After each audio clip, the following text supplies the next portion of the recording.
asalaamaaleykum waa mbokki Touba mbokki Mbàkke ñoo ngi leen di ziyaare ñëpp di leen joxaat seen wàccuwaay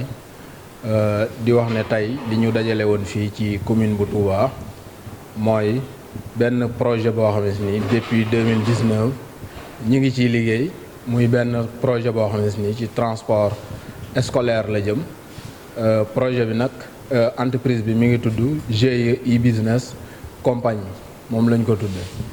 suñu spécialisation nag wala suñu domaine mi ngi jëm ci transport scolaire di jëlee xale yi nga xam ne nii Touba la ñu dëkk di leen yóbbu Mbàkke ñuy jàngi mais également bu seen heure wàcc jotee ñu jëlee leen foofu yóbbuwaat leen également fi nga xam ne nii foofu la ñu jóge woon. mais également ci côté autorité bi nga xam ne nii ñu ngi ci dëkk bi. waaw e-business transport benn société la boo xam ne nii nag ay jeunes ñoo ko créé. voilà ay jeunes ñoo créé e-business transport scolaire siège bi mi ngi daaru Minam en face polyclinique bi foofu la siège bi nekk ni muy doxee nag mooy day am inscription boo xamante ni dañ ko fixé. man déjà c'est un acte boo xamante ni c'est un acte bu ñu déplorer parce que déjà bu fekkee dañu nekk ay jeunes nekk ci dëkk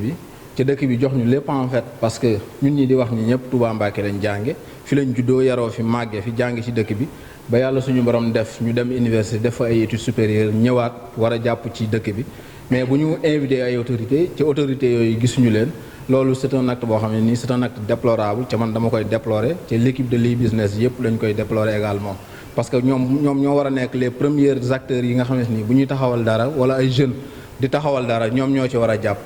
voilà parce que Touba lépp lu dëkk bu baax di am Touba war na ko am mais il faut que autorités yi dëkk bi mais également acteurs yi ñi nga xam ne ñi ngi ci dëkk bi tam ñu gën cee jàppaat bu baax a baax pour que jeunes yi mel nii bu ñu jógee di taxawal lu ni mel affaire yi mën a gën a jàpp di seen boor.